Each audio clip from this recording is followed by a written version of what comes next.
Welcome back, dear friends, to your daily dose of ancient wisdom. Today we continue our reading of Srimad Bhagavata Mahapurana, Tritiya Skandha or Book 3, Discourse 23, which talks about the amorous pastimes of Kardama and Devahuti. Maitreya continued. When the parents of Devahuti had left for their capital, that virtuous girl, who could easily read the mind of her lord, daily attended to his comforts with the same delight as goddess Parvati looks after her consort Lord Shiva. Forswearing lust, deceit, malice, covetousness, vanity, forbidden acts of every kind, nay, ever vigilant and active, she won the pleasure of her glorious husband through fidelity, purity of mind and body, reverence, control of senses, service, and love, as well as her affallible speech, O Vidura. That daughter of Manu, who looked upon her lord as greater even than the providence and was fully devoted to him, expected great blessings from him.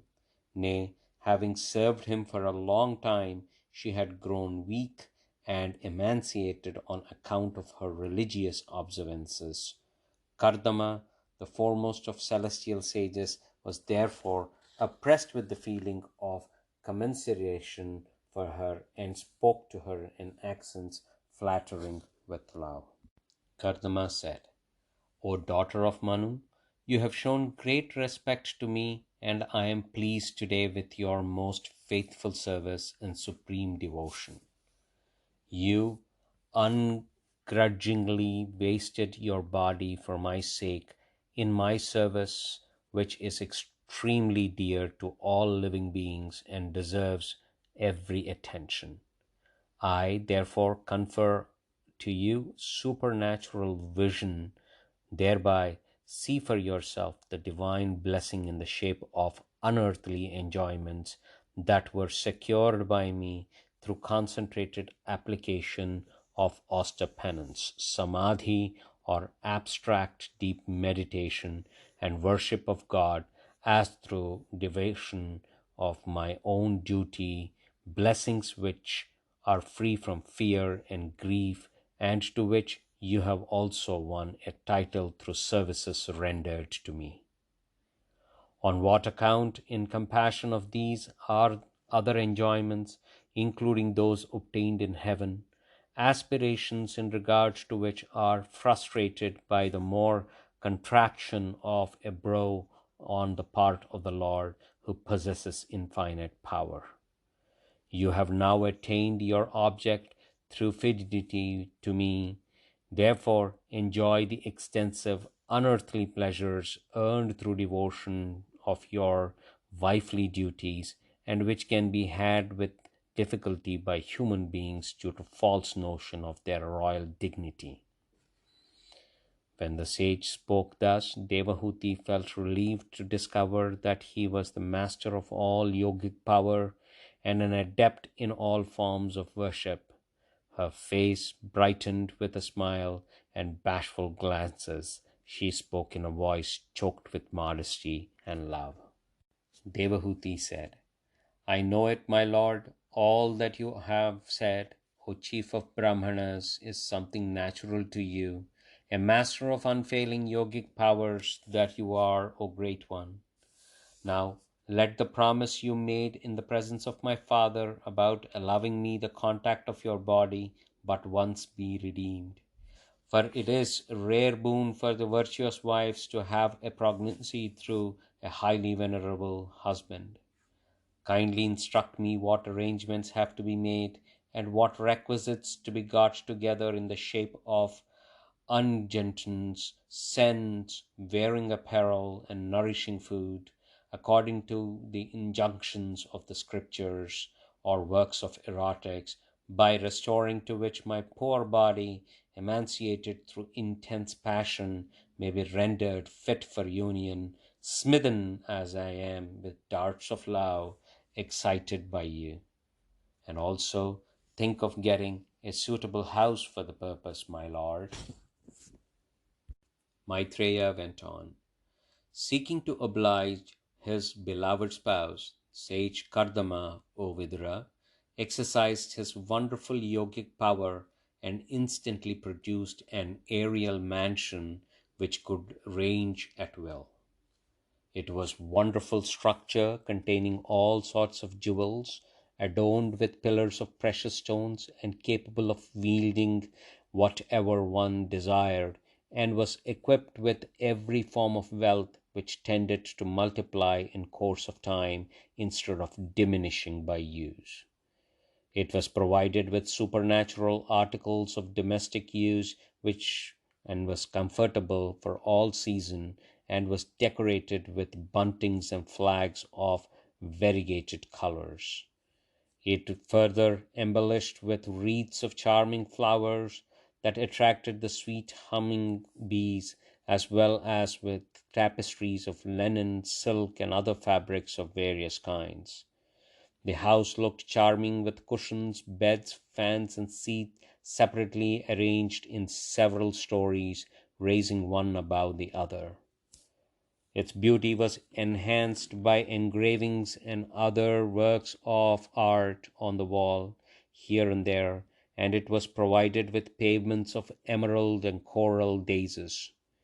Its entrances shone with coral thresholds and had doors of diamonds. Its domes of sapphire were crowned with gold pinnacles.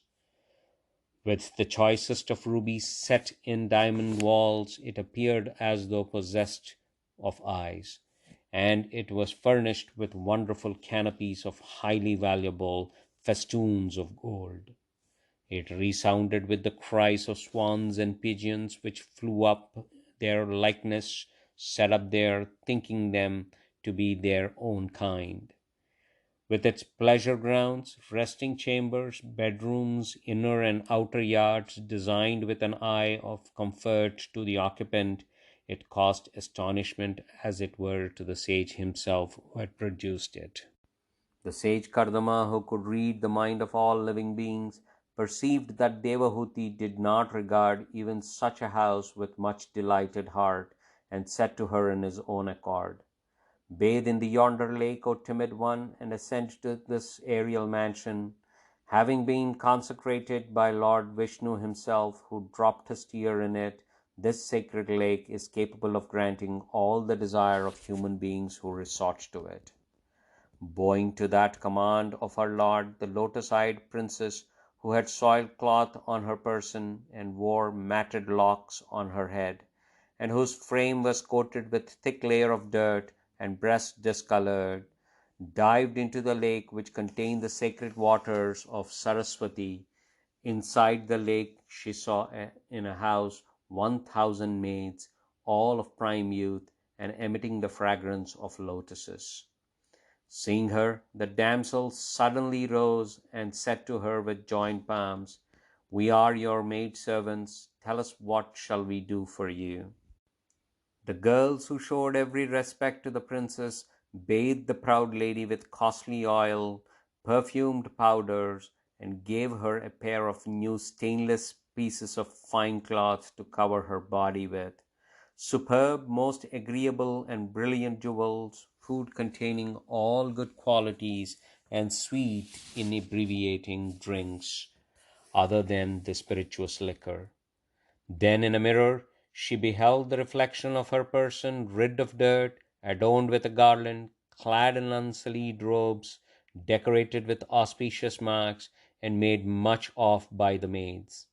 Her body had not only been washed up to the neck, but bathed from head to the foot, and decked with all kinds of ornaments, particularly with gold ornaments about her neck, bangles about her wrists, and tinkling anklets of gold about her ankles. She had a girdle of gold set with numerous jewels about her hip, and was further adorned with a precious pearl necklace and an auspicious metal like saffron paste on. Her countenance shone with beautiful row of teeth, charming eyebrows, eyes distinguished by lovely and soft corners, and vying with lotus buds and dark tresses. The moment she thought of her beloved spouse, the foremost of sages, she found herself along with those damsels just where that Lord of created being was. She was amazed to find herself surrounded by 1,000 maids in the presence of her husband and to witness his yogic power. Footnote: the Smritis made it obligatory for ladies to wash their body up to the neck alone on ordinary days and to bathe from head to foot only on special days of the week and on festival occasions. The former type of oblation is called as malasnana or snana, while the latter is known by the name of sirasnana. The famous commentator Vijayadhwaja quotes the following Smriti from the text in Vedas. The sage perceived that Devahuti had washed herself clean and shone forth as though she was no longer her former self. She had regained her original beauty, was clad in excellent robes, her charming breast duly wrapped round, and was waited upon by 1,000 Vidyadhara girls.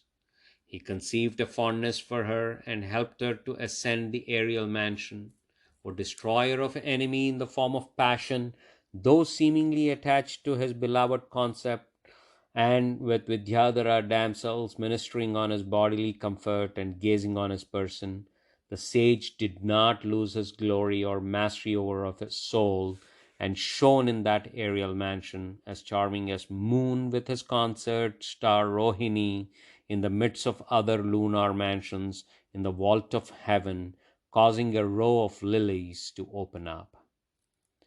Waited upon by a bevy of charming damsels and extolled by host of siddhas, he revelled in the aerial mansion like Kubera, the god of riches, for long, long years, over the valleys of Mount Meru, the prince of leading mountains of the globe, the pleasure grounds of guardians of the four quarters and the four intermediate points on the compasses, valleys which are rendered all the more beautiful by cool, gentle, and fragrant breezes that stimulate passion and echo the auspicious sound of the fall of the heavenly stream of holy Ganga.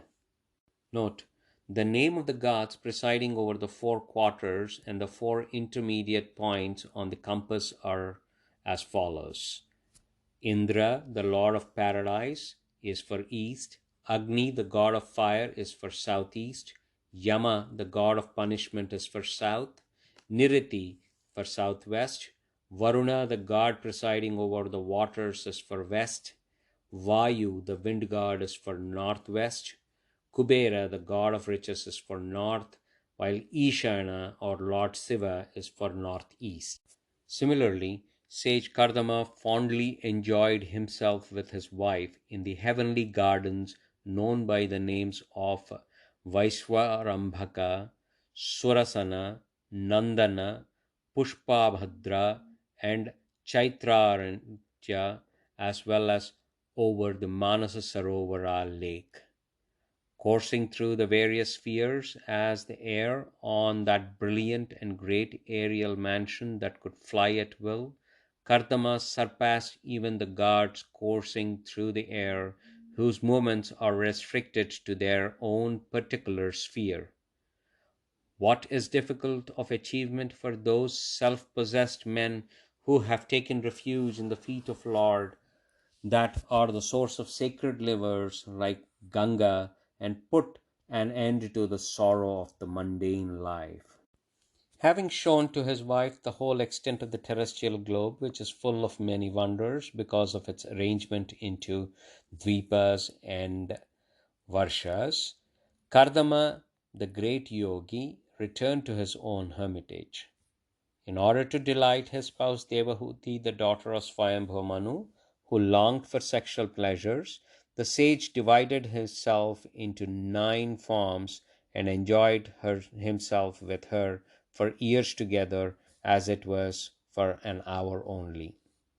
Sharing with her most handsome lord the excellent and delightful beds in that aerial mansion, she did not notice the passing away of that long period.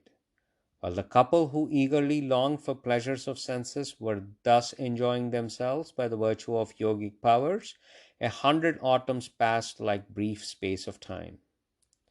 Lovingly regarding her as a counterpart of his own self, the enlightened sage who could read the thoughts of all and was also capable of granting their wishes divided his self into 9 and impregnated her.